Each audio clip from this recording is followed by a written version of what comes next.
The glass candle burned with a cold light, green as old sea water and sharp enough to carve a bead of sweat down Samwell Tarly's brow. It held there for a moment, like dew refusing to fall, and then broke free and touched the vellum before him. The drop blossomed into a transparent circle that blurred Maester Eamon's crabbed hand. The ink celebrations of a life spent naming things to hold the darkness at arm's length. Sam shifted on the wooden bench, and the bench answered with a pinched groan. And somewhere in the scribe's hearth a raven clicked its beak and said a word that might have been corn, or cold, or come. Come then, he thought. Come and be done. He did not look away from the candle. Years ago, he had hidden in a tower room and counted out the beats of his heart to stave off the sound of hooves on gravel, counting as if numbers could shoo death back down the stairs. He had learned since then that counting could not stop anything, and that numbers had no pity. At the wall he had learned other truths, cruder and less polite, and one of those truths was that sometimes a thing was real because you feared it, and sometimes it was real because it bit. The glass candle bit. Sam placed Eamon's letter, the last complete one, to the side and took up another. It was ravaged by spray and less a letter than a ruin. The words skirmishing with salt lines and the ragged lip where mice had tasted wisdom. The dead was all it said on one line, and in the water on the next, and below that, hard home. And then a smear of ink in which a late hand had tried to make sense of panic by shaping it into a word. The word was not found. Panic remained panic. He could hear the honey wine moving outside the citadel, a low, slow note, as if the river, too, muttered to itself about winter. The night beyond the open lattice was salt and tide, tar and spooled rope, a ghost of fish and the faint spice that clung to Old Town whenever the cinnamon wind was in the harbor. Somewhere across that black, the high tower's beacon turned its circles, patient and implacable, as if Lord Leighton's lantern were the world's one calm eye. All eras had called it the eye of an archer. All eras always called everything an archer. She had not come tonight. She had gone up into the high tower itself a week ago, one of Lord Leighton's daughters at her arm. The rumor was that the old lord had shut himself in the highest rooms with an alchemist, a glassmith, 3 astronomers, and girls who fitted arrowheads faster than some men thought. That rumor had a cousin rumor that said the old man was summoning spirits, and a third rumor that said he was hoarding candles made of the stuff that burned without flame. Sam swallowed and looked down again at the pale green tooth of light boring into the table. Marwyn had left yesterday. Marwyn of the ring, the rod, and the mask. Marwyn who laughed like a dockman and read like a god. Sam could still hear the Archmaester's last words. "They will not believe you. They will not believe anyone," Marwyn had said, his voice a scar drawn across smoke. "That is the Citadel's grace and its curse. The chains we forge bind the world to sense until sense breaks. I've seen that break come twice in my lifetime.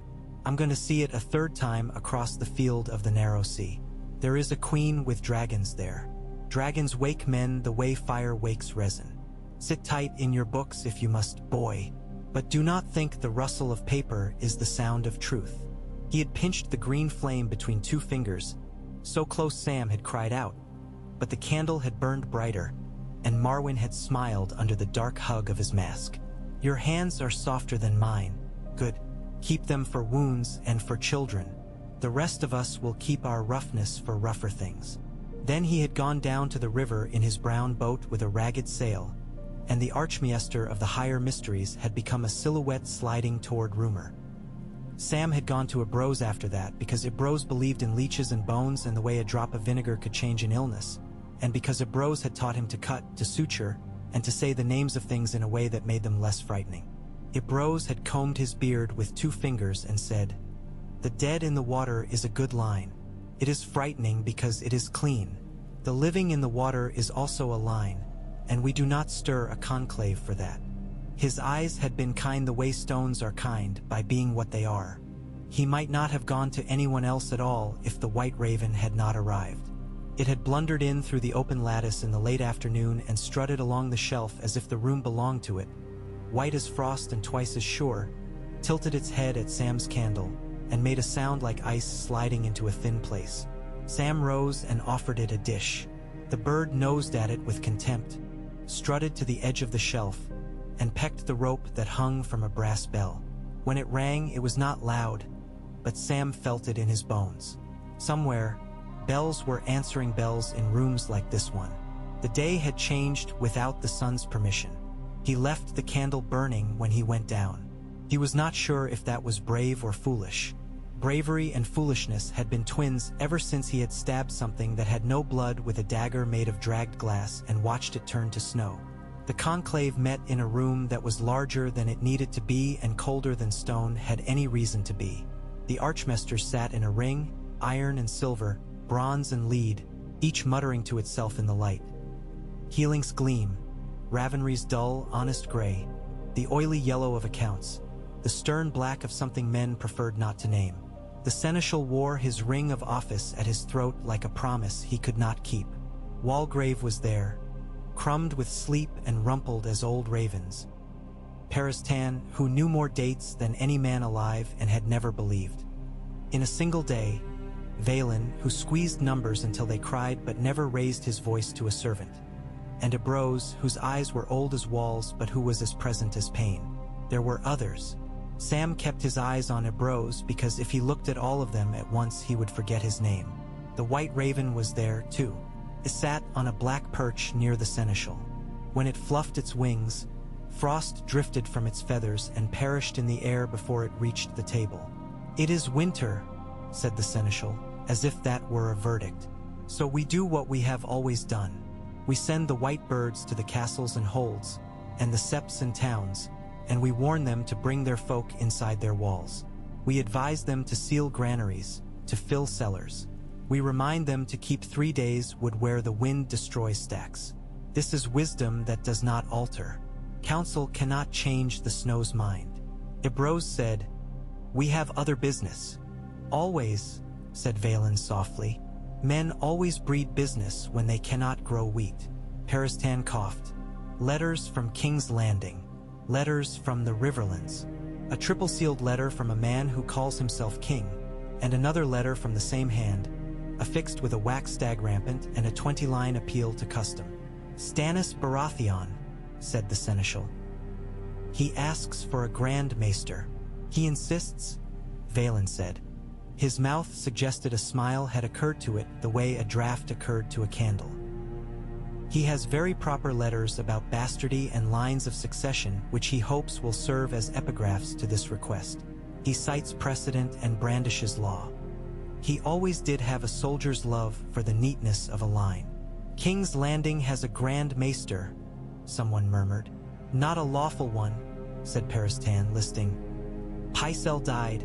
Qyburn was never confirmed by us, and Cersei Lannister is no longer in a condition to request anything," said Valen mildly. "If rumor is to be believed." "Rumor is a goat that eats anything," Ebrose said. "Which is why goats thrive," said Valen. The seneschal flicked a white hand. "We will consider the king in his proper place. The letter speaks of other matters." Peristan rustled papers until he found a tattered scrap whose edges were more sea than vellum. "The Night's Watch," he said. "The Lord Commander's scribe sent this to Eastwatch, whence it posted to Bravos and thence to us with a Tyroshi tariff that we ought to protest on principle. It is not a very coherent. Hard home. Dead things in the water. Captain's run. The Lord Commander sends south for obsidian." "Dragonglass," said Ebrose out of habit. "Dragons do not exist," said Peristan out of habit. "Dragonglass exists whether dragons do or not," Ebrose replied. "And obsidian by any other name cuts as cruelly." There was laughter like paper. "And why does the watch want knives of glass? To ice fish? To carve snowmen?" Sam startled himself by speaking. "Because it kills them," he said, and his voice had done a foolish thing and left his chest for the circle's air. He could feel words drawing up behind his teeth like frightened children peering from a curtain. He pushed them out. "I killed one, on the fist of the first men. Jon Snow, the Lord Commander, knows what they are. He has burned the dead. He sent for all we had at Castle Black and Eastwatch and sent men to dig at the mountain. But it is not enough. It will never be enough unless lords send what they have hoarded or do not know they have. They find it where the ground was once a volcano. On Dragonstone there is more than we will need for every spear and arrow." On Dragonstone the king can order. Stannis, said Valen, as if tasting a ripe figure. Ah. He is the rightful king, Sam said, and then wanted to hit his own head for the stupidity of choosing a side in this room in this way. But the truth had come up out of him like soup rising in a pot, and there was nothing to do but stand with it. But I do not say it for that. I say it because he is at Dragonstone, and the thing we need is under Dragonstone, and he is not a man to deny an order that keeps men alive. And we are to advise him in this? Asked the seneschal, not unkindly.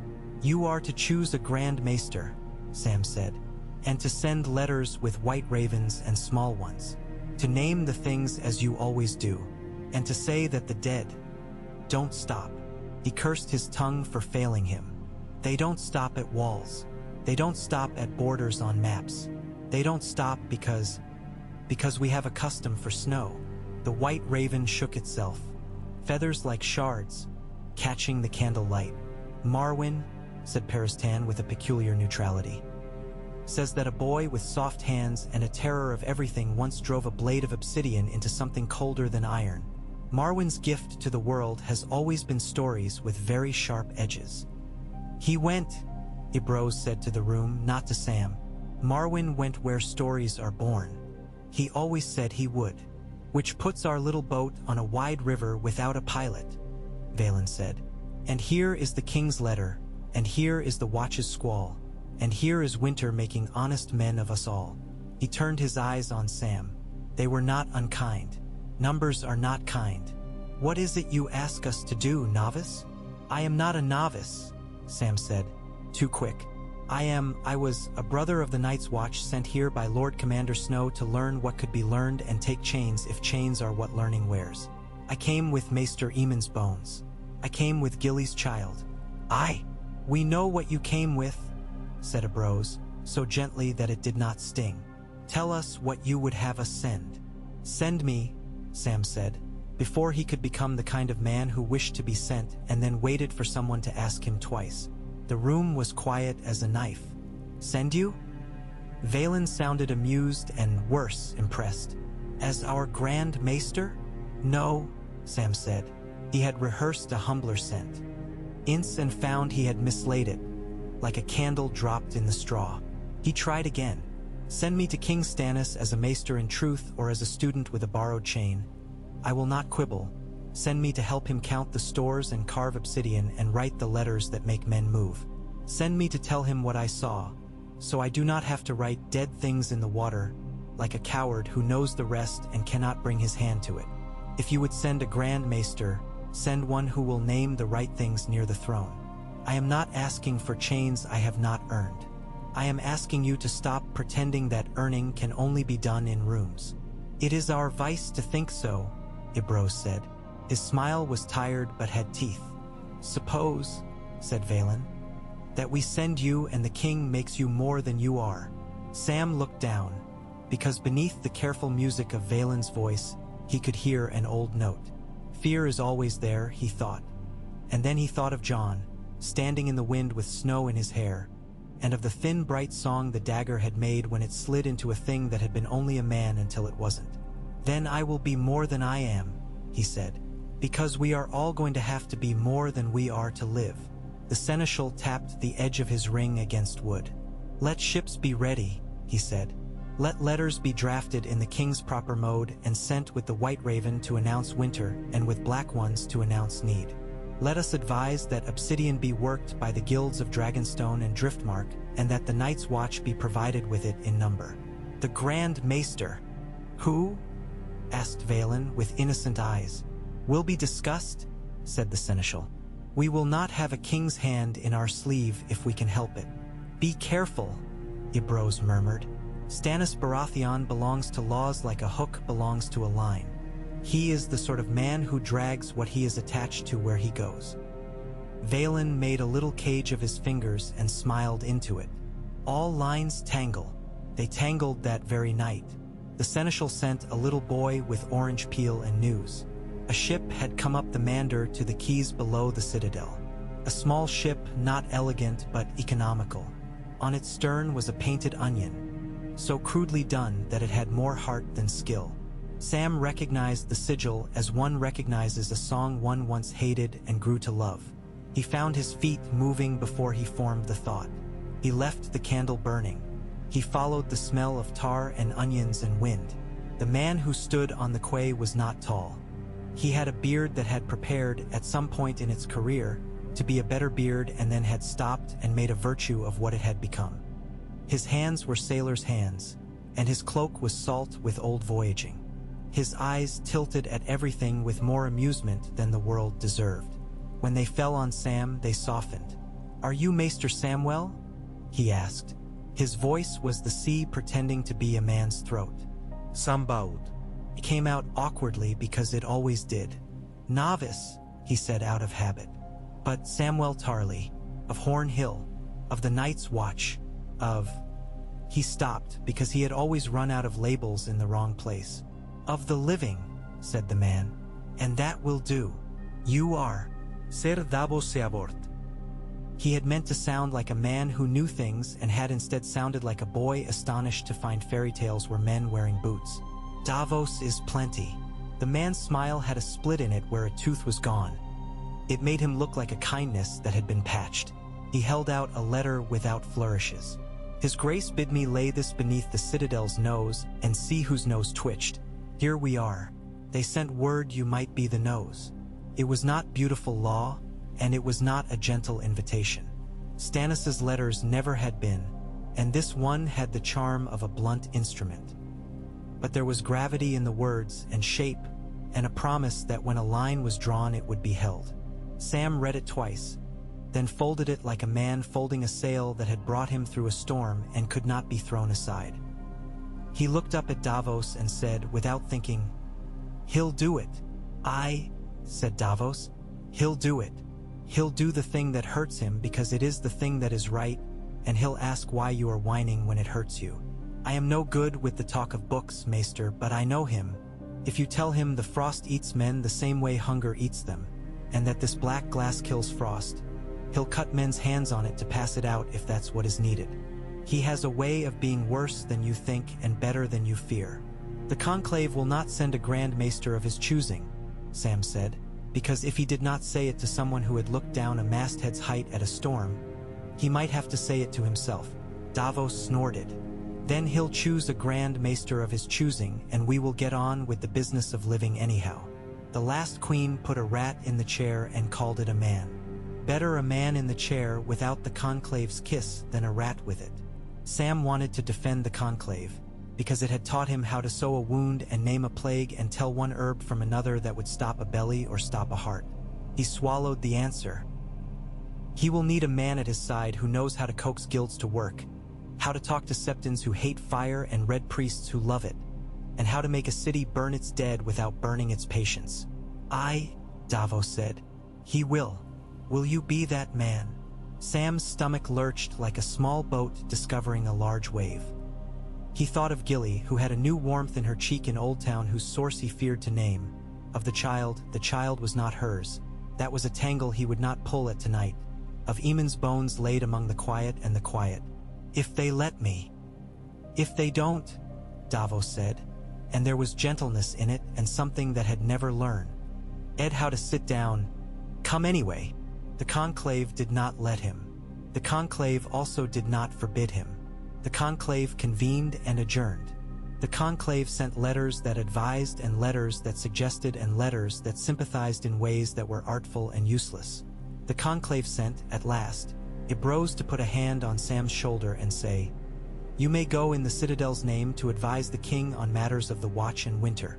We have not named you Grand Maester. We have not named anyone. We will not be forced by letters that snarl. But the king may call you what he will. If he calls you Grand Maester, do not wear the ring. Keep your hands bare." "I do not want the ring," Sam said, which was not entirely true. He wanted what the ring meant when it meant that men lived because a man had named their illness correctly and cut in time. Rings did that, and rings also strangled. He put his forehead against a bro's shoulder for a second without meaning to, and a brose endured it the way a hound endures a child. It was not affection as Sam had used that word once. It was better. They gave him a chain of small, plain links to mark that he came in the Citadel's name and not in his own. It was not a chain a Grand Maester wore. It was not really a chain at all. It was a reminder of the sound a ring makes when it taps wood and means something. It lay on his neck like a cool promise and a burden that did not have to be heavier than he could bear. He boarded Davos's craft with a small bag, 2 books, Septon Barth's Unnatural History and a tract by Peristan on provisioning armies in cold campaigns, 3 knives, one of them glass, a coil of string, and a thorn of fear he could not leave behind because fear is a traveling weed. The Onion Knight sailed like a man who had learned to bargain with waters until they forgot they held him. Sam was sick for an hour and then less sick, and then he found a bench and sat very still and practiced breathing the way Eamon had taught him when his heart galloped for reasons that had nothing to do with speed. Davos watched him with a sympathy that did not feel like pity. He taught Sam how to tie a knot and how to undo it when cold made fingers foolish. Men are knots and so are plans, Davos said. Best to know how to loosen them without cutting the rope. They stood on the deck beneath a sky that had run out of warmth and watched the last of the reach flatten into the gray of the wider world. They skirted Gullet. They made landfall to take on water and a goat that Davos swore could tell if a storm was coming by the way it stood. They passed Driftmark, where the wind had a different taste, like coins licked clean. When Dragonstone rose from the sea, it did not so much rise as declare that rising was a poor verb for a thing that had always been there. Even at a distance it was a shape of fangs and wings, a mountain that had been taught to look like fear. Obsidian under that, Sam said softly. Glass under a dragon, Davos said. Some smith would sigh if he heard it. There's men tinkering in the caves like ants in sugar. We started before the Conclave's letters because we didn't think the letters would be swift. We'll have arrowheads by the time the ravens find nests. You've begun without the law, Sam murmured. I have begun without the slow, Davos answered. King's Landing smelled like a bruise that had learned to walk. There was the rot of the Blackwater's edges and the pile of old lies in every alley. There was bread, too, and fresh-cut wood, and a fish smell at odd hours that meant a fleet was working when men slept. The stags hung above the gates, black on gold, new paint in old grooves, and the harrowed red of the dragon-mouthed gate had been patched with boards like a stitched wound. Stannis Baratheon sat a throne like a man sitting a high stool in a counting house. He had less hair than Sam remembered, and more winter where his face had been. He looked at Sam as a man looks at a problem that might be a solution if you put your thumb in the right place. You are the boy who ran from his father to a black door, Stannis said. You stabbed a devil with a knife of glass. You ran again to find something you could bring back to help us all. Running is excused when a man brings back something. Did you bring back something? I brought back a way to ask the world the right questions, Sam said. He did not mean to sound proud, but the words were cool and plain and stood up without his hands behind them. I brought men who will shape obsidian. I will bring ravens that fly in the pattern of fire. I brought ways to burn the dead in streets without burning the city. I brought letters and I brought you a truth you already know, which is that law is a box too small for winter. Stannis's mouth twitched.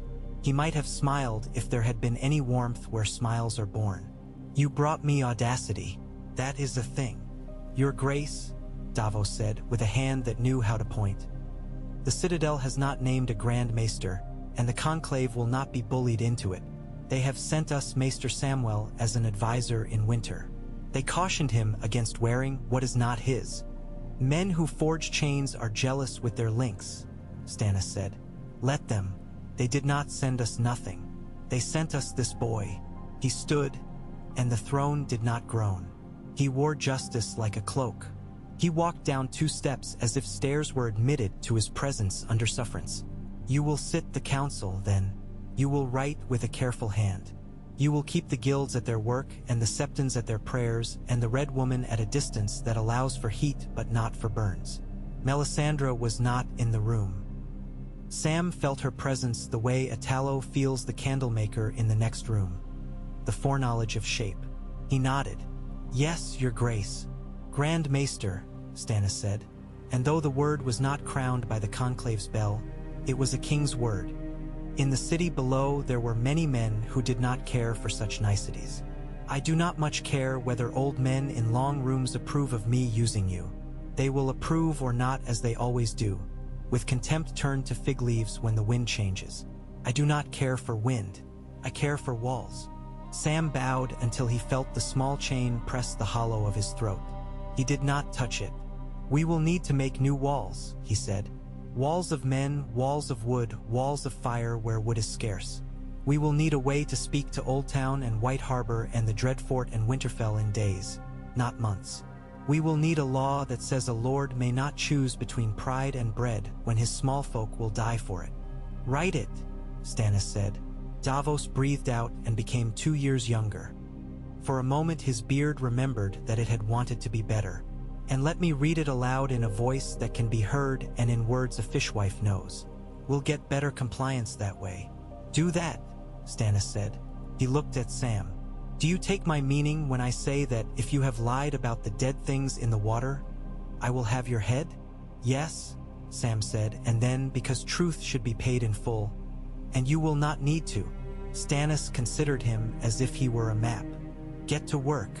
Work was a word with 1,000 rooms, and Sam found himself moving through all of them. There was the room of ravens, black iron and droppings and a noise like wet leather. He spoke with men whose hands had been made into claws by years of tying knot to leg and food to string. He wrote a pattern that would make ravens fly in relays from Dragonstone to Rosby to Duskendale to the Great September's Rookery, to the Red Keeps, to the Little Coat at the Mudgate, then north to Castle Derry, Maidenpool, Seaguard, and White Harbor. Men grumbled. Then men did it because the map told them how. There was the room of the Guild of Alchemists. A green glare, thin men with dangerous kindnesses. Words that sounded like magic to ears that had listened to Maester Eamon always arguing magic back into sense. Sam explained to them how to make pyres in the streets that did not leap to thatch, how to lay brick in a pattern that breathed, how to mix salt and lime to eat the stink of rot before rot taught men to despise their city. They argued that wildfire could do much with less labor. He argued that wildfire would do much with more death. And they came to a peace because winter had a way of teaching men what matters. There was the room of the faith, and it was louder than the other rooms because men do not offer to God with quiet voices when they are afraid. The High Septon was not the one Sam had expected. The one men called the Sparrow had gone the way sparrows go in winter, abroad or into silence. The new High Septon had gentle hands and a face like a man who had forgotten how to sleep. He listened as Sam explained why unchurched pyres must be allowed in the lower city and why widows with light should not be harassed. He put his hand over Sam's on the table and said, "It is all one fire in the end, is it not?" Sam said, "It is," and thought of Melisandre, and of the punishing red that climbed the sky when men who loved God too much decided to burn for him. There was the room of the Red Priest as well. Rooms overlapped in the Red Keep the way schemes overlapped. Melisandre came to the council chamber like night coming to a window. One moment there was a view, and then the view had a shape upon it. Shireen came with her sometimes, a small pale warmth beside a large cold heat, and Celis came too, but Celis was a blade left out in winter. Men touched her and saw their breath. Stannis placed Sam between Melisandre and the High Septon as if Sam were a physical wall. Sam learned to be stone, to warm on the sunside and cool on the shade, and not to crack. "Some of us are past coaxing," Melisandre told him once in a voice that had been oiled to slide without friction. "Some of us must be commanded." "Yes," Sam said, and did not look at Stannis. "And some of us," she said, smiling like a prophetic cat, "must be led by hands that shake until they stop shaking." Shireen liked to come to Sam's tower room to read. She liked it because the scribe's hearth had smelled the way she thought a story should smell when she was small, and because Sam always put candied lemon on the table without making her ask. Her grayscale was a map of countries no man would visit on her cheek. Sam had learned to look a little above it, to meet her eyes without teaching the child that she was a thing to be flinched from. She asked questions no less patient than Valen's, but kinder. "Are the others kings?" she asked once, after reading a page that had made her mouth very small. "Do they have thrones?" "They are winter thinking about us," Sam said. because truth was a luxury and sometimes a duty. They want what winter wants. They want quiet and the end of moving. They want the world the way a river wants its bed frozen so its song stops. They are not kings. They are a law and not a good one. I think a thing with a face can't be a law, Shireen said, and ate a lemon sweet.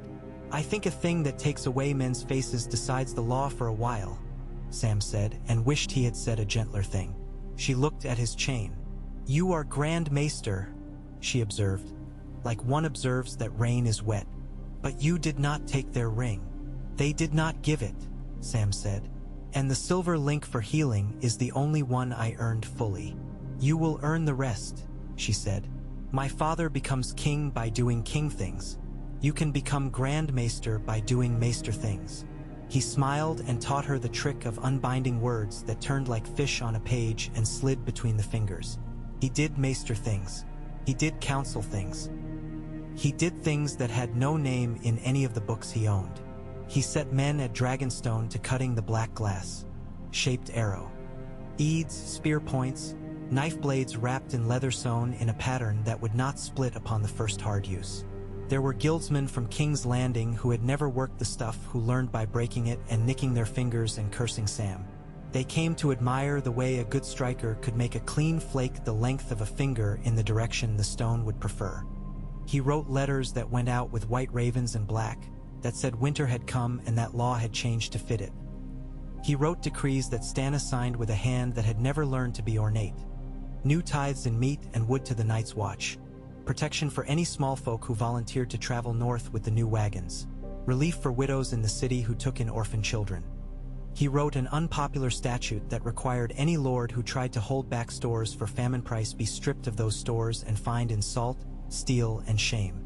Davos took that one out into the city and read it at 5 markets in a voice that sounded like men's hope when they learned there would be bread for their children.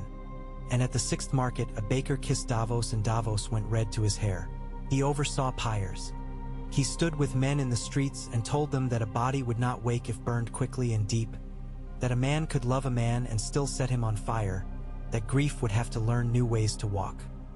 He spoke to mothers and to butchers and to a knight with white hair who had never learned to weep when he was young and did not know how to begin now. There were nights he found the glass candle lit in the room where he had not left it burning. He did not touch it. He did not look into it. He felt its cold green reach nonetheless, as if the sea had sent a finger up under his door to tap his boot. Do you trust it? Davos asked him once, when he found Sam staring at the candle as one stares at a dog one has decided not to feed. No, Sam said. Do you trust me? Davos asked. Yes, Sam said, and they left the room together. The city had many eyes and hands. One of those hands set a dish of candied lemon on Shireen's table one afternoon when Sam had gone to read with her. Sam's hands had become a little less soft in King's Landing. They had learned to lift men. They had learned to hold doors shut against desperate folk. They had learned to smell poison. He caught the dish before Shireen tasted the first sweet. He turned one of the pale purple crystals over with the tip of a knife. The strangler looks like what it isn't. It was a lesson in Preston's writing, and a lesson in Sam's stomach. The smell was wrong, a softness too soft. Do not eat that, he said softly. Shireen's lips trembled, then steadied. I will not cry in front of a man trying to kill me, she said fiercely. No, Sam agreed. Let us save tears for the stupid, whom we can pity. He carried the dish to the Guild of Alchemists and said, Tell me which of your kettles sings the right way when this is near. A man with skin like parchment and a voice like oil said, You propose to use an old song to find a new poison. Sam said, Poison is old and so is song. They found the kettle. They found, from there, the men who had access to the honey that a strangler needs if it is to enter a dish without announcing itself. They found a man with a Tyrell badge hidden under his shirt, and then a man without a badge, and then a boy who cried without noise. They traced a line down to a lord who did not much love Stannis and had decided to love him less if he could love his own life more. Stannis took the lord's head not because the law said he must but because he wanted to and believed that was the same thing. Sam watched the lips move for a moment. and watched men who had loved the Lord more than their bread unclench their hands from sword hilts they did not have the courage to draw. Melisandre's shadow moved across the yard like a thought a man should not think. Shireen did not watch. She ate a lemon sweet in Sam's room later with a stubbornness that made him want to put his head down on the table and sleep. He did not put his head down. He put more sweets on the plate. They said a thing about Sam in the city. They said he was soft and sneaky, and that the king listened to him when the Red Woman was not near. And they said he made bread appear in places where guards had been sleeping, and that he made laws that hurt men who wanted to make a profit from snow. They said he had killed a thing of ice. They said that if you went to him and asked for wood, he would give you wood. And if you went to him and asked for justice, he would give you something like it if you were not a fool. They said he wore a chain that did not ring. There were letters from the north. One was spare and full of cold. It said that the shield wall had held at the Owl's Wood and that spear tips of black glass had done men's work that day. Another said that men at Hardhome were dead, or had married the dead. Another, half destroyed by weather and ravens, said in Jon Snow's careful hand that the thing that frightened him most was not an army but a night in which he could no longer hear the men outside his door. Sam tried to write back something that would warm Jon's hand, and wrote too much and put it aside and then wrote one line, "Hold. We are sending the world to you." He was not sure it was hopeful. He sent it anyhow with a raven whose breast he smoothed twice before setting it free. "What if," Davos said one evening when they were alone in Sam's room with the candle grimly pretending to be useful. "What if you did not need the Conclave's blessing to be what you already are? What if the old way of naming a thing does not fit it now?" He gnawed at a knuckle. "I do not mean that law is not worth the trouble. I am a lawful man. Do not laugh, Maester, I am in my way. But I mean that sometimes a man puts a coat on that was made for another man, and if he keeps it and long enough the sleeves will learn his arms." "The Citadel will hate me," Sam said, and the boy he had been spoke from a room he had not visited in years. "My father will." "Your father is far away," Davos said, "and I have learned that it is possible to live even when a father is far away in a way that is not made of miles. The Citadel will hate you until it loves you, and then it will pretend it loved you always. The world is a liar in this. Stannis is honest in being worse. I prefer him." Sam laughed then, without planning it. "I do not know how to do this." "You do," Davos said. "You've been doing it." The faceless man came for him at last. Sam had expected knives in the dark, meaningful poison, clever shadow. He had not expected Pate. Pate came to him in the rookery at midnight with a lantern whose light was the color of old cheese. He looked like a boy who had fallen asleep and dreamed that life was a room he could stay in. He held out a coin to the light, and it turned the lantern smoke gray. "I need a key," Pate said. "We all need keys," Sam said, because it was easier than what else he could have said, which was, "You are not Pate, and you are not a boy, and the coin you hold is a door into no longer being anyone at all." Pate smiled a smile he had borrowed from a dead man. "I have a door in mind." "You have many," Sam said. "You are a door. Who sent you here?" Pate shrugged. The lantern made a cat of his shadow against the wall, silky and dangerous. A man who had read of the glass candle and wanted to see what could be seen through it. A man who likes the shape of other men's faces on his own. "Do you want to kill me?" Sam asked, because the man had come and because this room had too many ways to die in it. Pate put away the coin. "No," he said. "I want to go north. But before that, I am to take something from you. Your chain, perhaps. Your name, perhaps. I am to make you smaller. Men with your use are often whittled." Sam felt coolness move through him, the coolness of a river looking for a new course. "If you want my chain, take it," he said. He lifted the small links from his neck and put them in his palm. "If you want my name, use it. It isn't worth much. The things I am doing do not depend on either. I will go down to the Guildhall and make men work. I will go to the Sept and ask men to pray with doors open so the poor can come in. I will send ravens with letters sealed in mud if I have to. I will put on another chain if that makes the city go better. Kill me if that is the coin your god desires and you cannot think of another way to spend him." Pate's borrowed mouth went very still. The lantern's flame trembled. At the window a raven clicked, "Corn, cold. Come. At last Pate said softly. You are not the man I thought you were. I am almost never, Sam agreed. Men will come who are colder than me, Pate said. Men will come who want more than chains. Then we will make more fire, Sam said, and lifted the lantern so the glass candle's green could not claim the room for itself. Go, or stay and speak if you can. Pate went. Afterward Sam sat with his back to the rookery door and thought of the way fear traveled under doors like smoke. He thought that he could learn to be the kind of man who did not burn with it. He thought of John's letters and of a boy's face in a man's hands, of a king who made law out of stubbornness and a girl who decided not to cry in front of men who wanted her to die. He thought of the dead in the water, and of the living who must learn to move through it without losing themselves. When the first wagons of obsidian left King's Landing for the Rose Road, wagon beds black as a moonless night, iron tires rimed with frost, drivers' hands cracked and oiled, Sam stood on the city's eastern bridge and watched them go. He had made a habit of touching the heads of children who passed, if they allowed it and if their mothers permitted, the way his mother had once set a palm briefly on his hair between tasks. He did it now for a boy who was staring at the wagons with the insolent awe of youth. The boy did not flinch. He looked up and said, My uncle says those are just rocks. They are, Sam said, but so are walls. The boy considered this as if it were a trick. Are you a maester? I am a man who writes letters until his hand aches, Sam said. Which is a sort of maester. My uncle says the king is salt under the tongue. The boy offered, pleased with the shape of the insult. He is, Sam said. Salt keeps meat from spoiling. The boy grinned, having won something he had not expected to win, and went off to shout at a dog.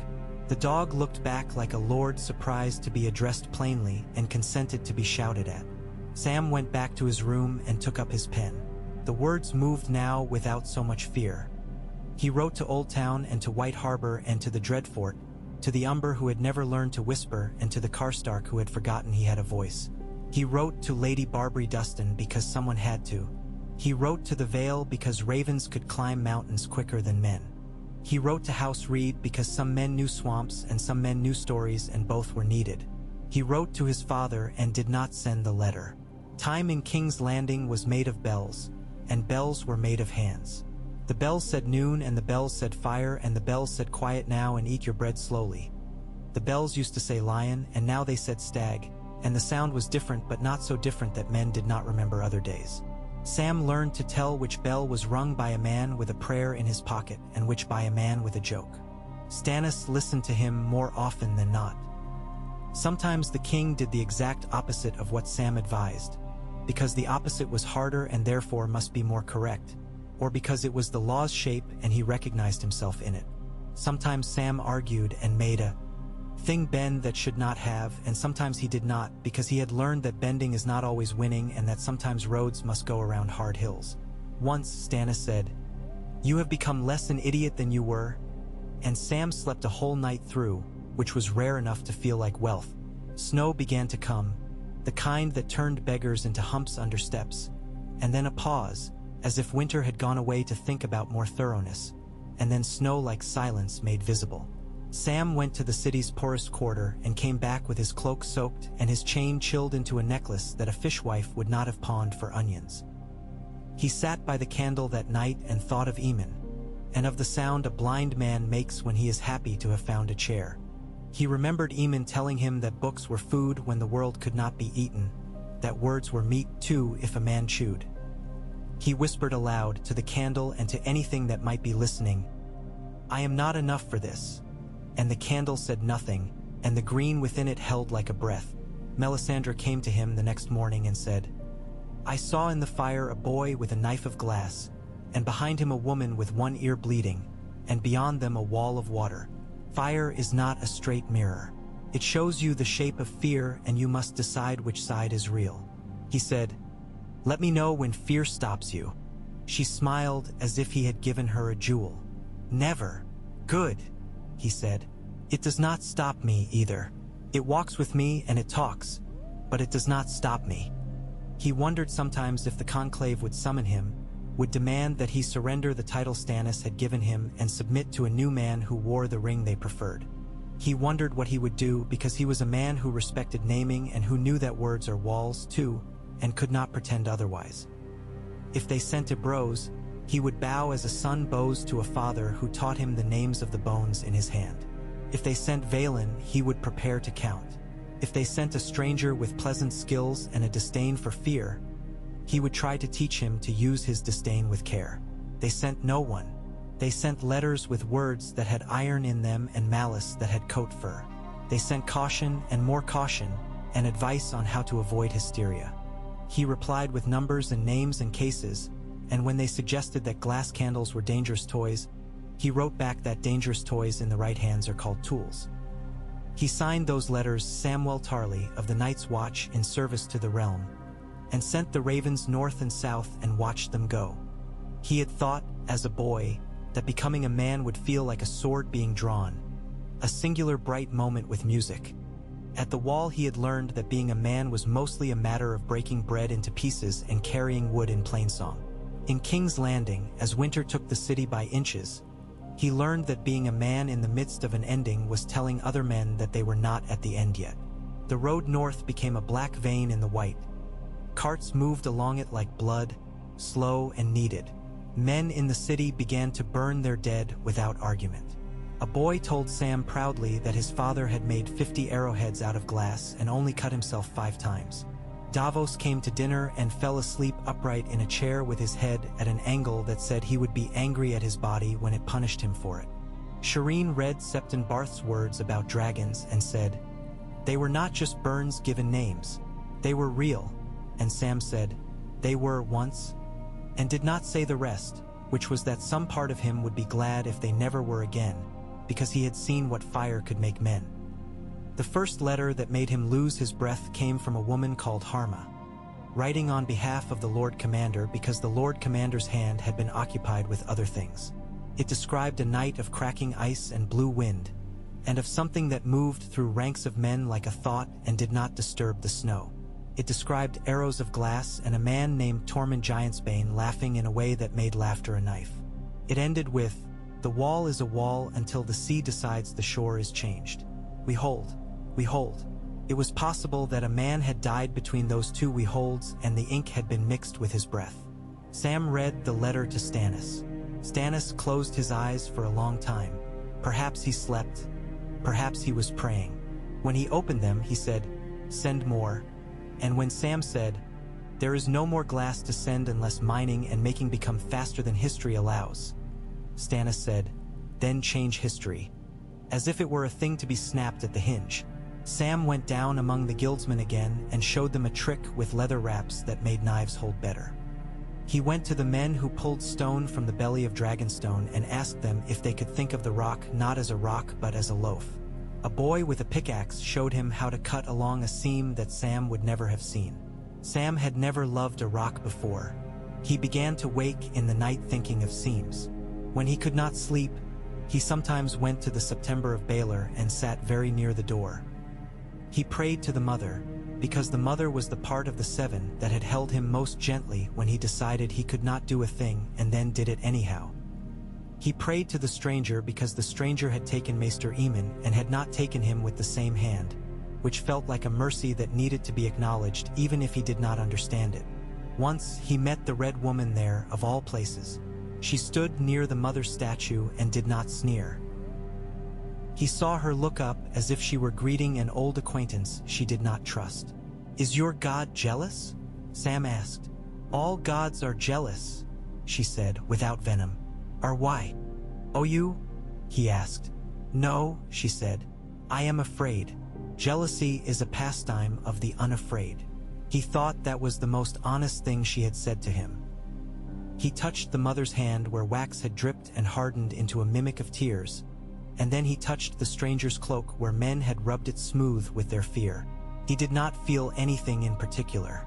He went back to the Red Keep and wrote more letters. Snow learned persistence.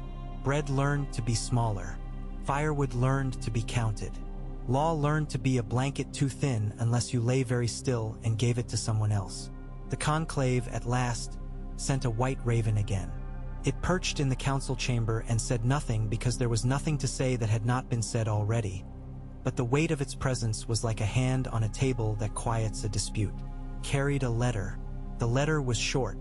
It said that the Citadel recognized Samwell Tarly as Grand Maester for the duration of winter, on condition that he present himself for examination when travel allowed, and that he write to the Seneschal weekly with accounts of his actions and with numbers as Valen would require. It said other things, too, in a way that allowed both sides to pretend that no one had lost anything. Stannis read it and grunted. "At last," he said, "and now the city's old men will stop fretting about what they call you. They will find something else to fret," Davos said cheerfully. "They always do." Sam took the chain the Citadel sent with its letter. It had weight enough to bruise shoulders, and it was beautiful in the way a plow is beautiful. Purpose hammered into something that can break a back. He put it on and felt his neck learn a new line, and did not become a different man. The ring the Seneschal had held against him all his life was never his. Stannis handed him a simple heavy iron ring without jewel or crest and said, "This will do. It will keep your letters from being opened." Melisandre smiled at that, as if the seal of a letter had anything to do with who read it. "Your Grace," Sam said when the council had ended and Stannis remained like a mountain that had decided the sea's talk was beneath his notice. "You must know that I am still of the Night's Watch, that I am herein. You are here because I say you are here," Stannis said. His eyes were not unkind. They were made of work. "The Night's Watch is mine to protect, not to strip. You are their eyes in my city. I will not make you perjure yourself, but I will have you here until the realm is safe or you are dead. If the Lord Commander wishes to call you back, I will receive him and we will quarrel and one of us will win." His mouth tightened into something like a weary smile. "It will probably be me." Sam bowed. "I only wish to say it aloud because men who say things aloud are less likely to forget them. We will do what must be done." Stannis nodded. "We will." It was not a trumpet note and it was not a prophecy. It was a king and his Grand Maester speaking like men who had found themselves in the same cold room and agreed to breathe in a way that made the candle's flame stand up straight. When spring came, if it came, men would forget the names of the ones who kept them alive in winter because forgetting is a springtime luxury. If spring did not come, men would remember nothing. Between those books, Sam wrote. He was at his table on a night when the candle had gone out at last without his touching it, when the snow outside had decided for once to fall softly, when the bells had miscounted and the dogs had answered the mistake, when Shireen had left a lemon peel on his plate and had written in a childish but improving hand the names of half the things Septon Barth had wanted men to learn and half of the things a girl her age should not concern herself with. He was at his table, and the letters lay there like small walls. He bent his head and wrote with a hand that no longer trembled, and when he looked up there was nothing in the room but the quiet of men sleeping and the stink of his own breath and a small sound from the rookery. Corn. Cold. Come. He smiled and went to the window and opened it, and the white that blew in was not kind, but it was honest. He breathed it in and let it hurt. He spoke into the winter, not loudly and not grandly, because he was a man who had stopped waiting for trumpets. "Come, then," Samwell Tarly said to the night, and turned back to his work. He was writing and listening at once, a habit learned from men who could not afford to give all their attention to any one thing lest another thing cut it away. The quill whispered. Below, the city muttered. Outside the casement, a gust slapped snow against the stone and spilled a small measure of quiet into the chamber. In that quiet, he heard the lightest of footfalls and did not look up until the knock came, gentle and ecclesiastical. The High Septon stood beyond the door when Sam raised the latch, a thin man done out in egret feather white that had seen more prayer than laundering. His attendants kept 2 paces back like well-trained scruples. "I have come," said the High Septon softly, "to ask that the fires in the Street of Silk be moved. The pyres their smoke down into the river channels, and the poor will not bathe in that water if grief perfumes it."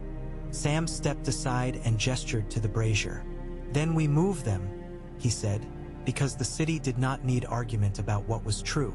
"We will take them to the cobbles of Cobbler's Row.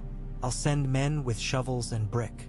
Will you send your silent sisters with the litters? It is better when a man sees women of the faith at death.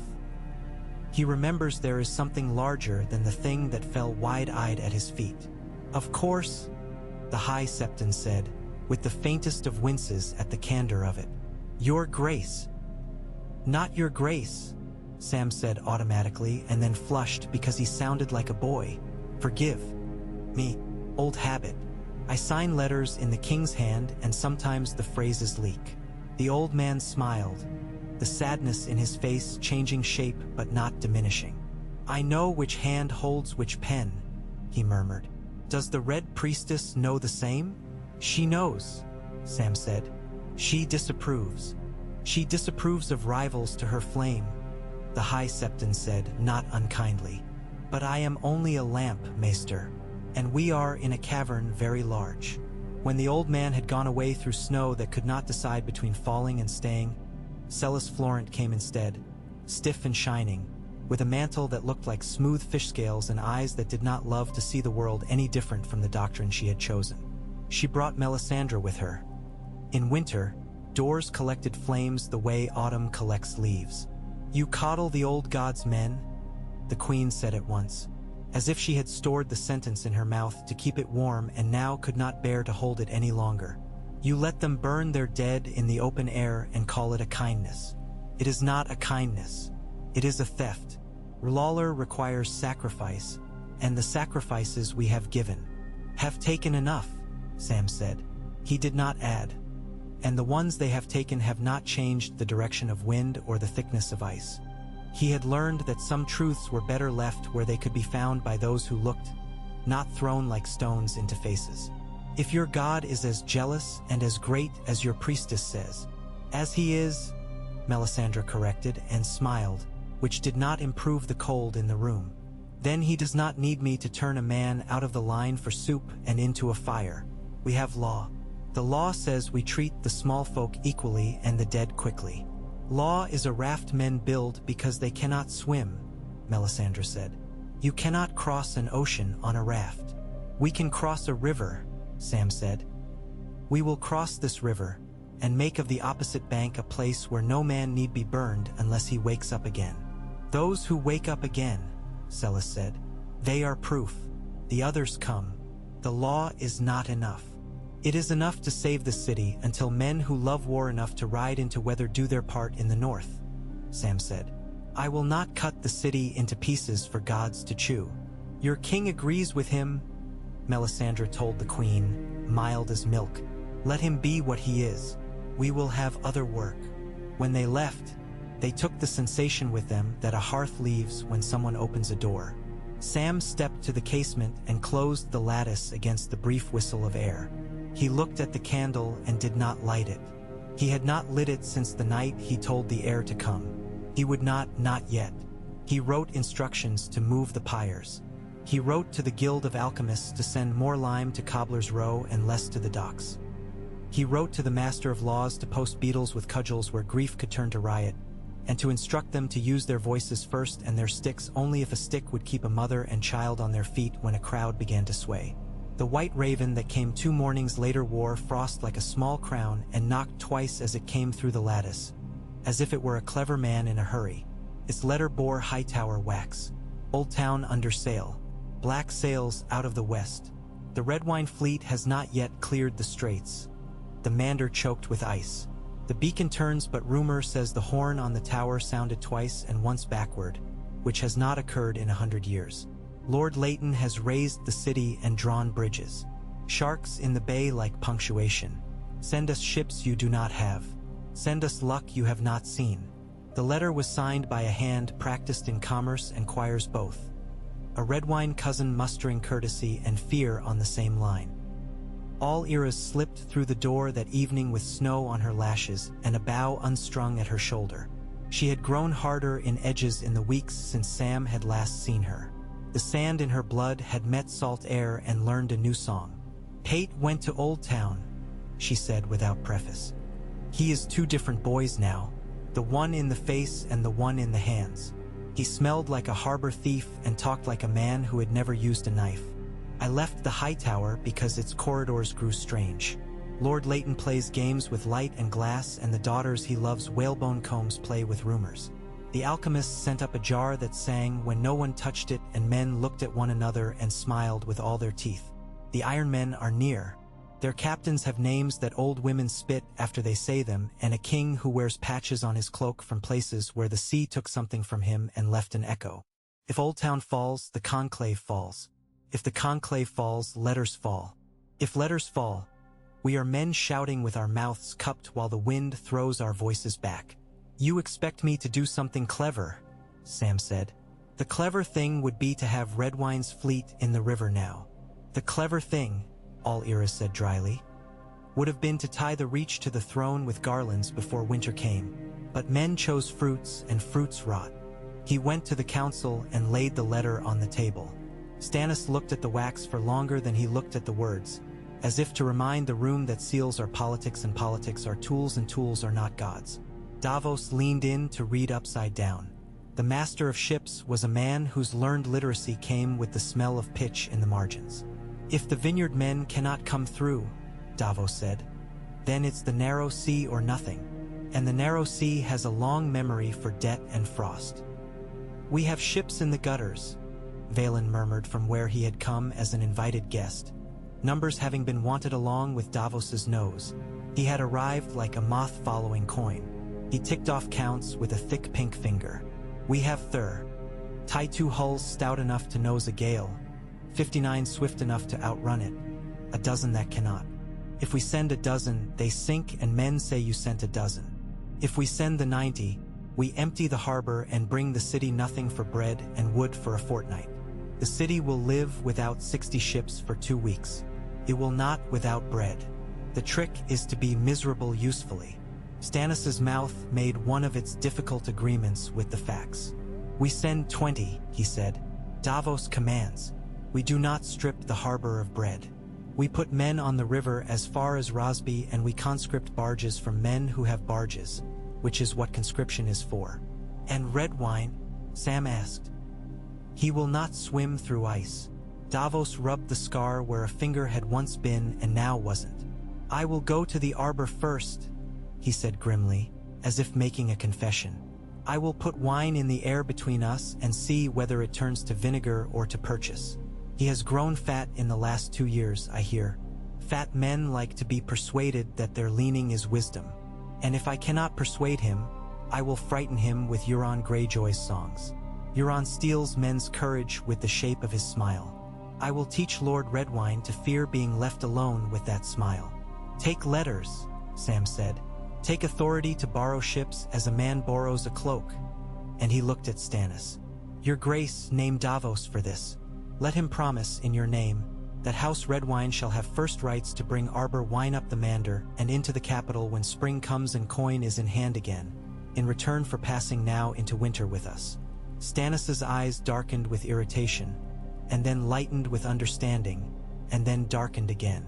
You sell futures, he said. Numbers on paper. Phantoms where bread should be. Very well. I sign this. If the Redwines are not cowards, they will come for honor. If they are cowards, they will come for coin. I do not much care why men do right so long as they do it at the right time. When Davos had the letters and the hard blessing and a bag of coin that sounded larger than it looked, he hugged Sam with a hand that had learned to be friends with men it had never thought to touch, and went down to the quay smelling of salt and onion and stubbornness. Shireen came to the end of the pier to see him off. She gave him a lemon sweet and commanded him to return it to Sam's table in proof of success. He grinned and put the sweet hole in his mouth to stop any words that might be too tender from escaping. Do not trust men who have read only one book, All Ears murmured at Sam's shoulder as the sail went taut. And do not trust Iron Men at all. I have trusted worse, Sam said, and thought of his father and did not say his name aloud, as if it were a cut that might open again in the air. The city endured. Enduring was a new craft it had to learn every day. Sam taught it as if teaching a prickly child with 1,000 hands. Bread in the lower city, lime at the pyres, thin gruel at midday to keep men from drinking themselves warm out of the casks he could not spare. The September spells learned a new morning song that did not send men to their knees but only to their work. He arranged the building of iron grates that could be laid across alleys and pulled aside with ropes so that fires could be made underneath to warm those who could not keep moving. He had the gold cloaks drag carts along lanes at dawn, calling for those who needed ride to work or to hearth. Dragons pulled on wheels by men. Gangs tried to waylay the obsidian wagons. He instructed that the wagons run at odd hours and in irregular companies, some with soldiers and some with men who looked like soldiers and men who did not. He had men set false wagons with slates under canvas. Thieves stole slates twice and died like thieves. Thieves stole slates a third time and laughed and went to steal elsewhere. That saved lives the way killing does. He found, one night, green smoke seeping around the corner of a lane near the pyromancer's hall, and cursed in a very old way that would have made Eamon draw his ancient lips inwards with sorrow. He followed the smoke into a cellar where a young man knelt before a cracked jar and prayed to an idea of danger that had never learned his name. Sam dragged him away by the collar and took a jar with a rag and stopped it singing. In the morning he gave the boy a broom and put him at the pyres for a week. He did not have him whipped. The boy learned to sweep. News came like weather, a raven from the arbor. Davos had not yet reached Lord Redwine, detained by ice and a crew of men with a polite habit of cursing that made the sailors laugh and love them. Another, Euron's longships had worked up against Old Town's chain in the night. 2 had crashed and burned. 1 had slipped back into the bay with a mast like a dying tree. A third, men on the Citadel's roof had seen lights in the water that were not boats and not the moon. Jellyfish, someone wrote in a hand that shook. Ghosts. Another wrote, calmer and more observant. Sorcery. An Archmaester added in the margin like a man adding a number to a column. He preferred not to admit he had begun. Then gossip, which is a kind of news. Pate had been seen beside a man in a red cape talking to a seller of rope. A boy in the King's Gate Tower had been found with the white crust of strangler on his lips and no coin in his purse. There were men in the city who had come from the west and did not walk with the Gate of Fishers. Sam read them all and kept his face in order. He asked the alchemists about the jars that sang. "You used them in the old days to call lightning down a rod," he said. "I do not want lightning. I want to find men who bring poison to my table." They suggested a series of small kettles, each pitched to a particular note that certain distillations exhaled.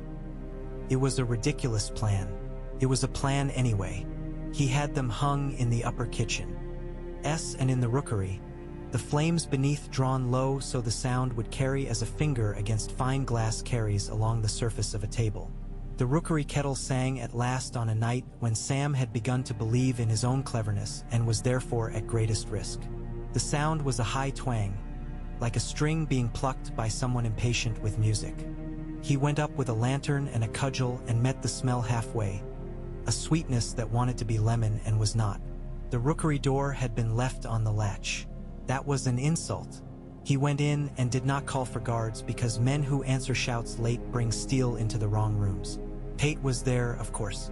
His lantern was old cheese again, but the face behind it was not the face of a boy. It moved wrong in the light, as if the shadow remembered a different jaw. "Again," Sam said, because he found himself smiling with something like pity. "You will keep hurting us until you have made us more useful by being afraid. Is that your god? The god of usefulness?" "I was sent to take," Pate said. "I take. I am not a god."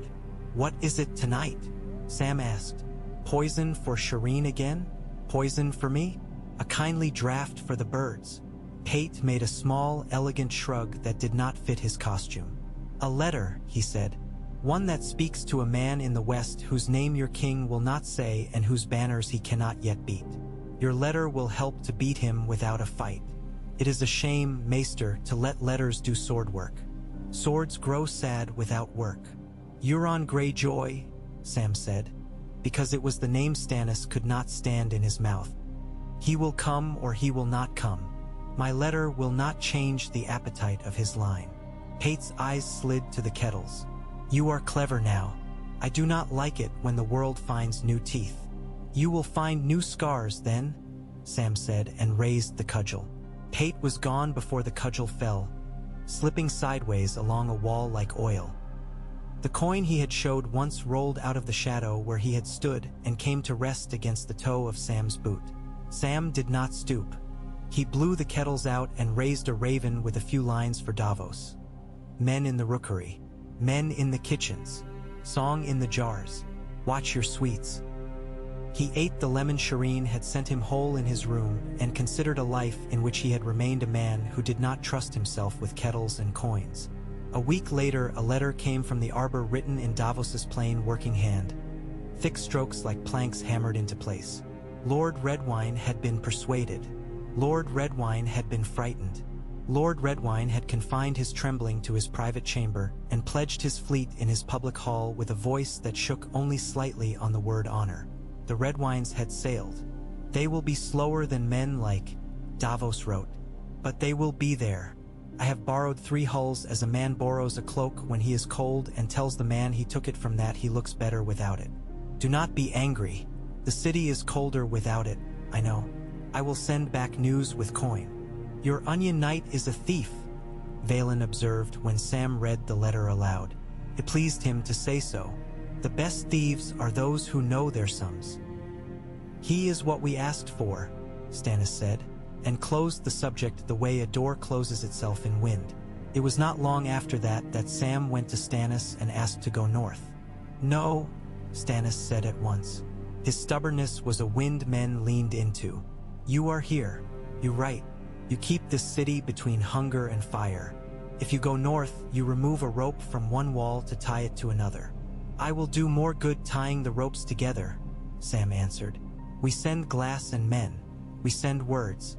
We have sent bread and timber and men who can teach other men to cut obsidian without turning their hands into meat. We have not sent the man who knows why it must be done. Letters cannot talk back when men panic. Letters do not build fires and take the dead out of a hall where their brother has not yet learned he cannot sleep beside them. I have advised a king. I can advise a lord who has 300 men and a coward among them and a bride with a fever. I can be of use. Use me. Stannis looked at him a long time until Sam felt the skin at the back of his neck grow aware of itself. You go under my law, Stannis said at last. And you return when I say you return. And you do not die. I will try not to, Sam said, because promises beyond the reach of men offended him. He did not tell Shireen he was leaving until the morning he went. She brought him a bag of lemons wrapped in cloth and a little book of her own, in which she had copied out in her careful schoolgirl hand the names of all the herbs they had used to stop cough and gut sickness and the measures that had best served. So that you can teach men up there to be careful, she told him solemnly. And do not look at them as if they are already dead. They will not like it. Speak to them as if doing what you say is a way of asking the gods not to notice them. That always works best with people. I will speak as if we are all foolish, Sam said, which is often true. Melisandre kissed Shireen's hair in the yard before Sam climbed into the wagon. Remember the lesson of the candle, she said to him. Light does not become less because you share it. Nor does shadow, Sam said. She laughed softly. Northmen will like you poorly, she advised. You speak sense. He went with a train of 15 wagons and 50 men, including a little company of stonecutters from Dragonstone who had learned to cut glass clean, for smiths, 3 septons, 2 silent sisters who had discovered in themselves a love for the plainness of snow, and a woman who claimed she had once sharpened knives for a Dornish princess and could now sharpen anything that held still. The wagons groaned when the road grew rutted. The mules were patient. The men were not. They passed men. Coming south. Bent folk overburdened with bundles like the last bulges in rope. Faces that had forgotten how to be surprised. Sam spoke to them as they passed, because a small talk with a man who has grown used to being not worth any words is a gift that mostly costs only time. He learned the names of a dozen little villages he would never see.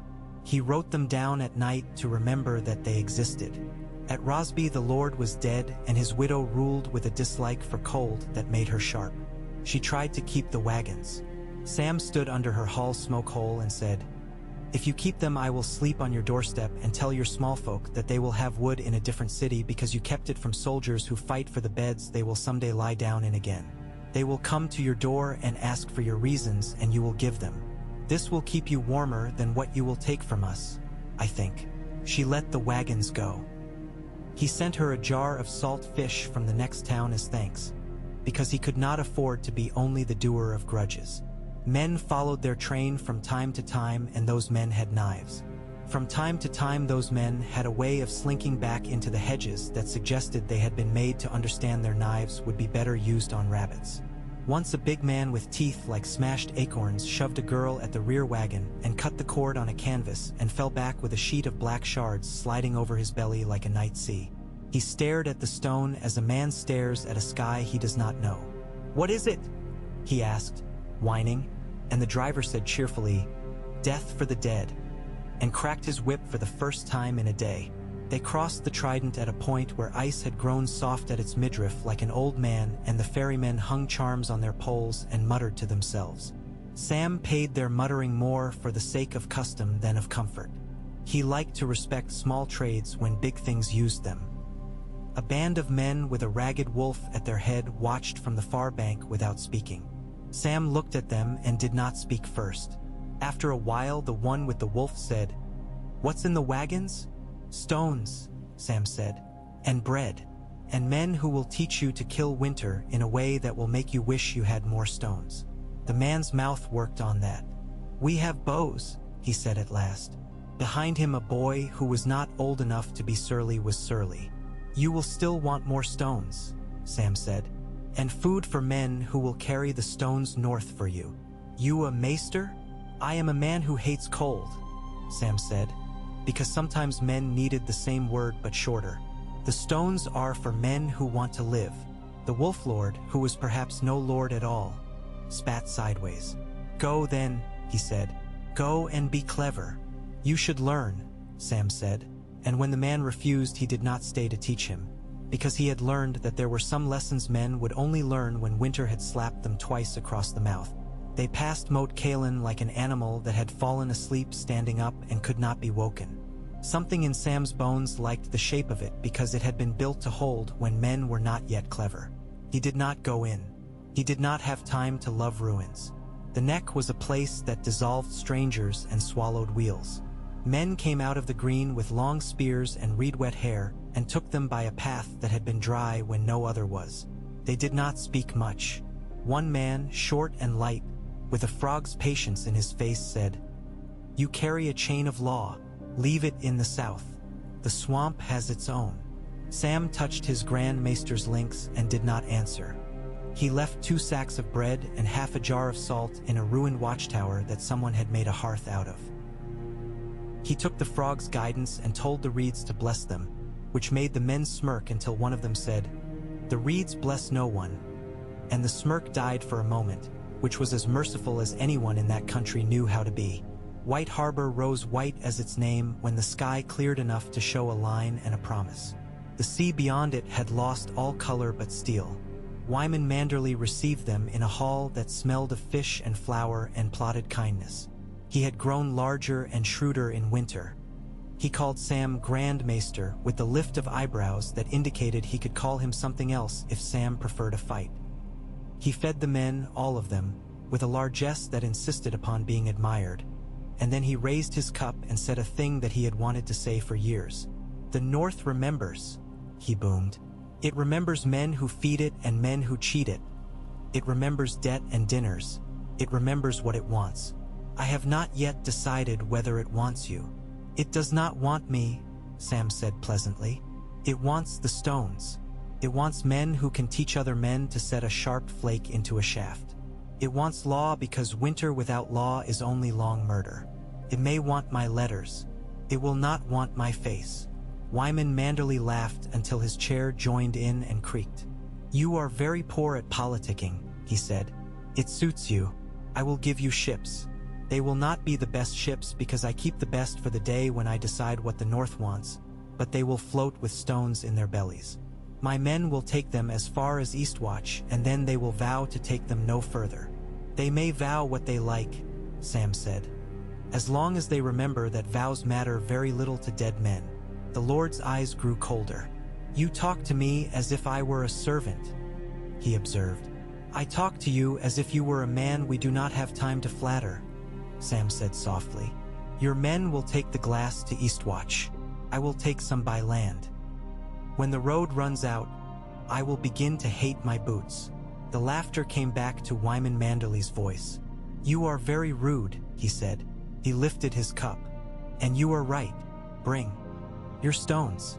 Bring your laws. Bring that look that says you will argue with me when the North wants to be left alone. Then we will decide what the North wants. He was as good as his boast. 3 hulks left the harbor with obsidian packed under canvas and salted as if it were meat. Sam thought the men superstitious until one of the stonecutters from Dragonstone said, "Salt kills damp," and then felt foolish for thinking magic where a small trick had done. He chose 30 arrowheads from the piles himself and kept them in a leather roll that had once held knives. He did not know why he did it, only that old fear had learned to count. Gilly found him in White Harbor in a corridor that smelled of heat and yeast. He turned at the sound of his name, said in the one voice that could make it small and enormous at once. She had a shawl that someone had given her who had loved color more than dye, and the boy in her arms was not her boy and was her boy and would always be. He was big for his age because fear makes some children grow as if taller will help. You came, she said, and then she did cry. Not in any ladylike way and not in any way that made men uncomfortable because men in White Harbor knew cold and ice and had learned that tears were not an enemy. He took them both and then remembered that child and shawl and chain tugged at the same places in his body and put his cheek cautiously against the child's hair, which smelled of the sea and of candle ends. Davos, she said into his shoulder. He brought us from Old Town because Old Town was not safe. He did not say why. He only said we would see you if we went where the ships went. I have been with a woman who churns butter with her elbow when her arm grows tired, and she had been kind to me. Are you still afraid? Yes, he said into her hair, because fear was a thing he did not plan to put aside like a coat one could leave on a peg. I am afraid and I am busy and I am going north. You always go north, she said. Her mouth tried to be cross and then gave up because it knew it would forgive him. Will you take me with you? No, he said, because the wall of love is not a good wall to die behind. Not yet. I will come back. Men say that, she said, and the woman who churned with her elbow walked by and gave a little snort like a cow being told that a calf has good eyes but poor legs. Gilly wiped her nose with the back of her hand like the girl she had been in a place where hands were used for everything. All right, she said after a moment, which was as hard a generosity as any noblewoman's dowry. But you will write to me like you write to your king, and you will find a priest to talk over the boy's head so he will be counted properly. My heart does not know his name, Sam. He took her hands. He had once thought himself poor at tenderness. He had learned it as a man learns to wrap a wound in winter with fingers that do not quite do what they should. We will make him a name, he said, and I will come back. And we will put him in a warm place when the world knows how to be warm again. He left her with the butter woman and with a little bag of coin he had no business having and no business keeping. He wanted to be a man whose business was only what the law had written down. He was not. The road from White Harbor to the wall is a hymn to stubbornness sung in a key most men cannot hold. They sang it anyway. There were homesteads where men came out with axes that were not meant for men, and faces that had learned to shape themselves to wind. There were dead men in ditches by the road with snow over their faces and their hands hooked like claws because someone had put them at bad work after their last breath and then abandoned them to the sun. The Silent Sisters walked until their feet bled and then wrapped their feet and walked. The Septons learned to bless in a hurry. The stonecutters taught boys with bright eyes to strike black stone. Some struck too hard and bled and learned to listen to their tools. The wall appeared like disbelief made visible. The closer one came, the larger it became.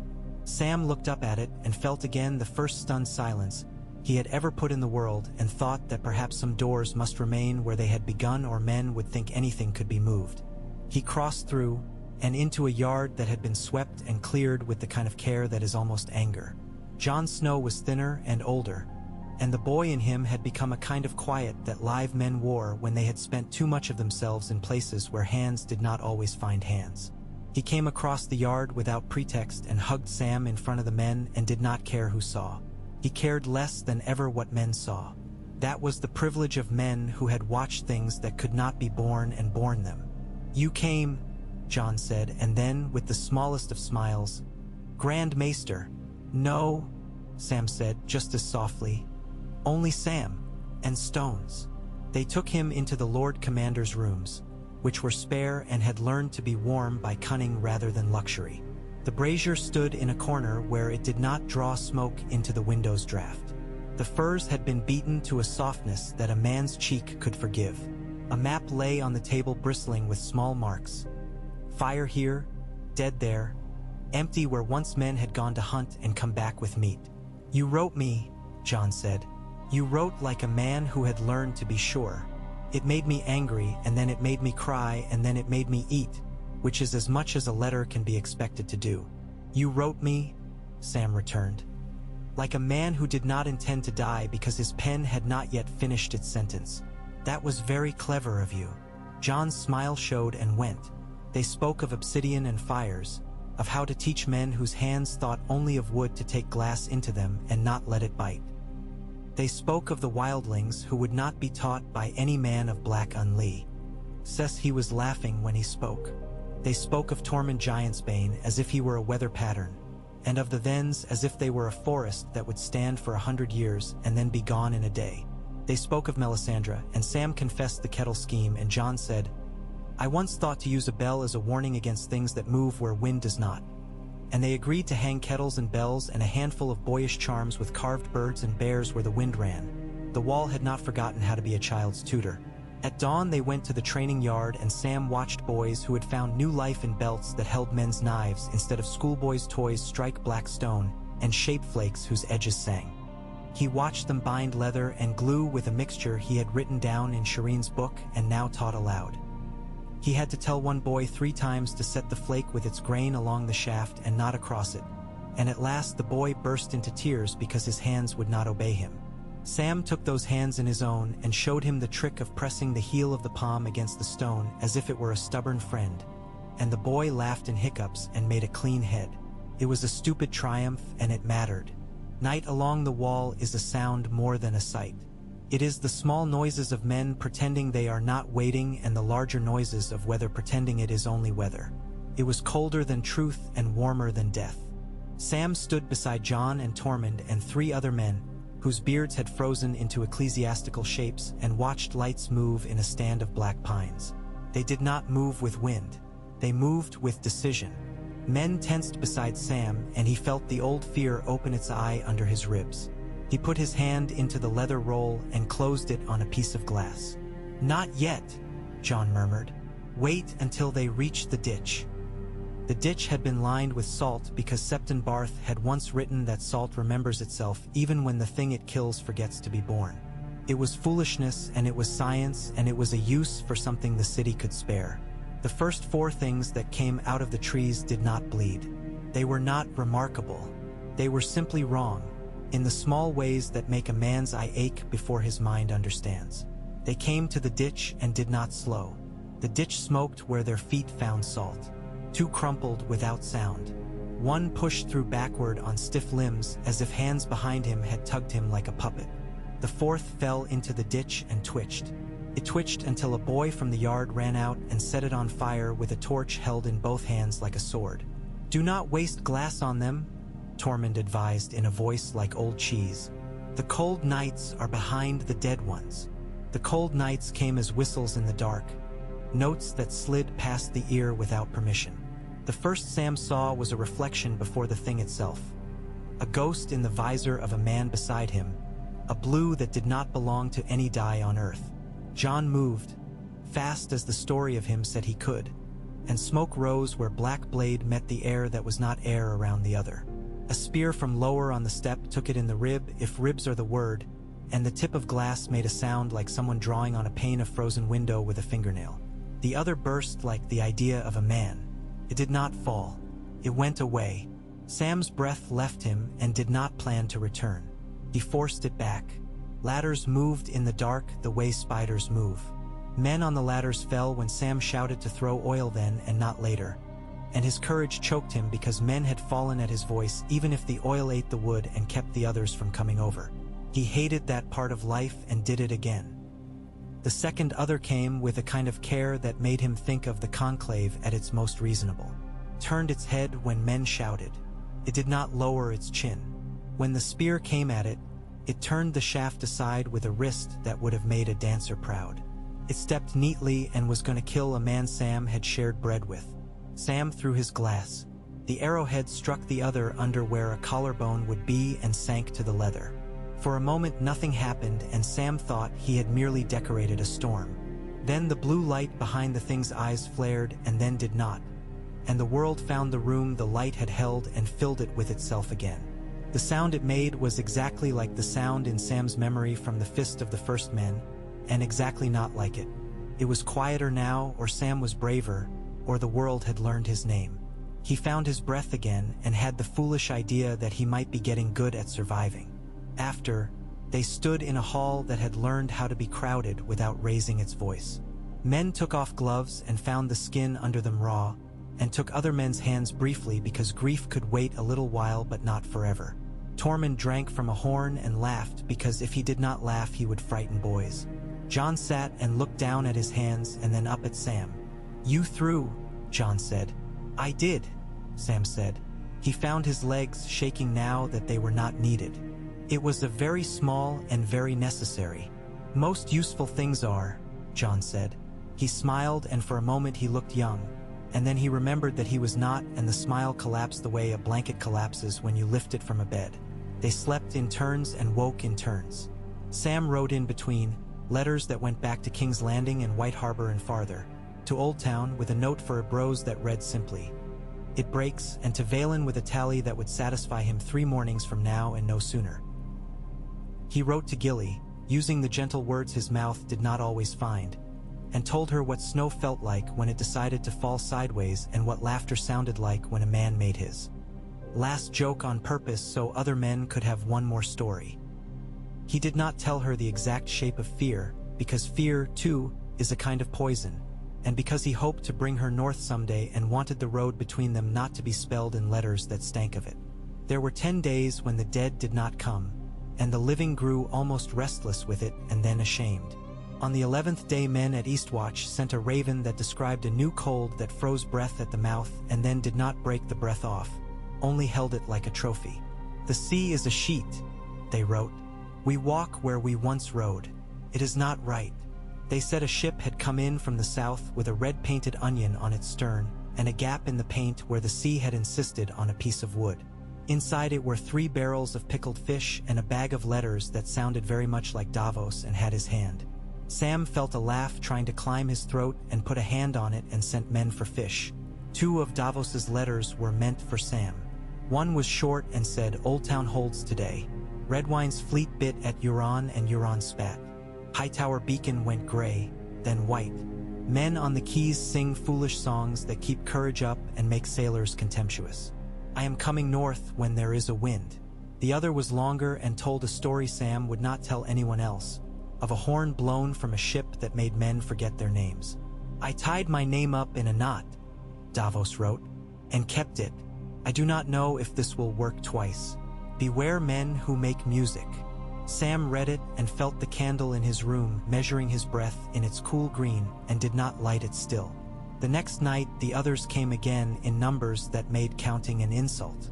Jon reorganized the line 3 times without raising his voice.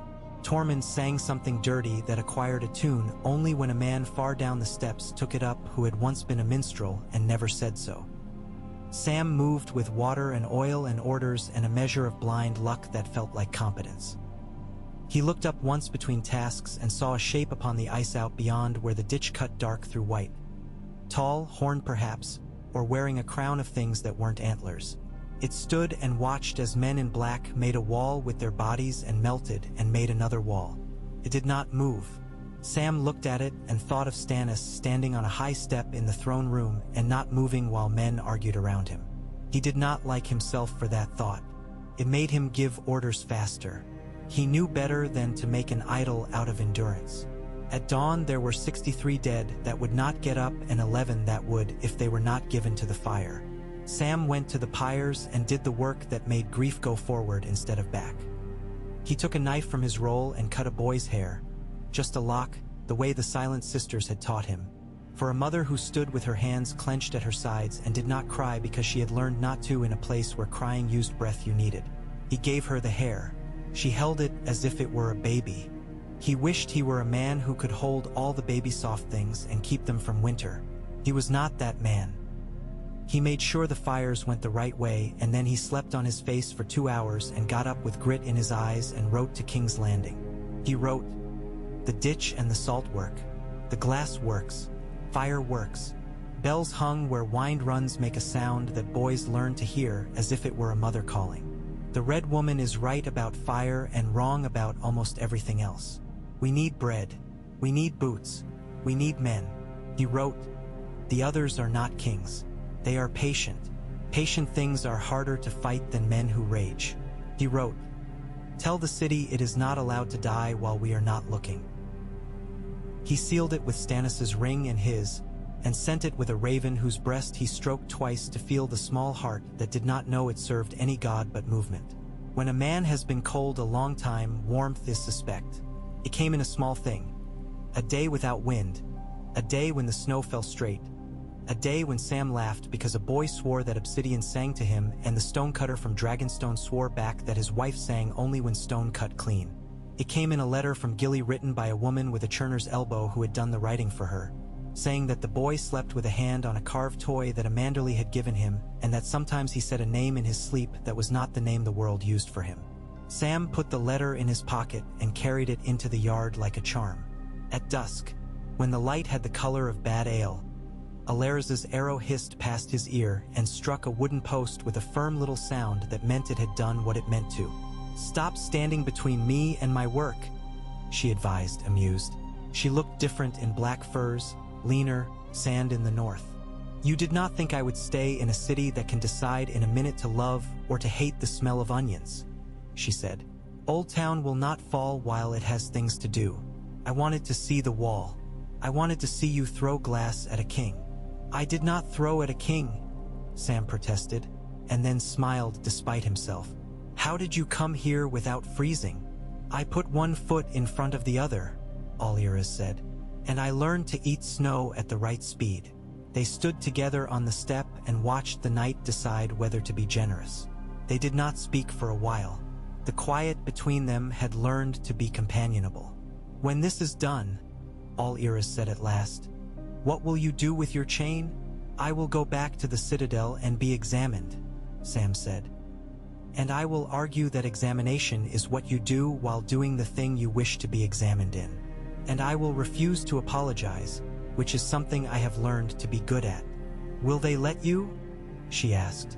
"They already have," he said. "They just don't know it." He did not light the glass candle that night either. He found he did not need it to see. He slept 3 hours like wealth and woke with a word on his tongue he had meant to say years ago and had not. Enough. He dressed and went to John's room and knocked without fuss, and when John opened he said, "We have enough to hold at Eastwatch for a week if we can get the stones from the ships in through the frozen bay." And John said, "We will teach mules to skate." And Sam said, "We will teach men." And John laughed, and the laugh drew boys from the hall like a kitchen smell draws cats. They built a road of brush and salt across a sheeted mouth of sea. Cracked, and men cried out and did not fall because the brush held. They dragged sledges with planks under them and stones on the planks, and men at the ropes who had never thought their hands could do such rope work. And others stood out beyond where the ice shone and cocked its head like a bird. Came no nearer that day. Sometimes the sight of men working together is a spell no god can break. When Sam lay down that night, he thought of Stannis in King's Landing, of the way the king would set his jaw and sign something with a hand that did not care for flourish, and of Melisandre watching her own fire for news the way some women watch doorways. He thought of the High Septon balancing a basin on his knees to catch wax tears, and of Valen counting with pink fingers, and of Abrose combing his beard with two. He thought of Gilly and the boy and the butter woman and a city that had learned to put its dead to ashes without losing its appetite for bread. He thought of Davos on a deck chewing on a piece of his own doubt and keeping it warm in his cheek until he had time to swallow. He thought of Alaraz's arrow in wood, of Shireen's book of herbs, of the boy whose hands had learned to seed a glass flake and whose tears had not repeated themselves that day. He slept and woke and wrote and spoke and stood and threw. Men lived, men died. The wall of winter was higher than wisdom and broader than mercy. It would be there tomorrow. So would he. He put his hand on the leather roll at his belt and felt the shapes that would break what pretended not to be breakable and smiled at the idiocy of it, and the holiness. In the morning he went to the ramparts. The air was so clean it hurt. It smelled like nothing and everything. He looked out across a world that had chosen white and said, because it had worked once and might work again, come then. And then he went down the steps and began to teach a boy how to set stone into a shaft so that the grain ran the right way and the arrow would find a law that still held.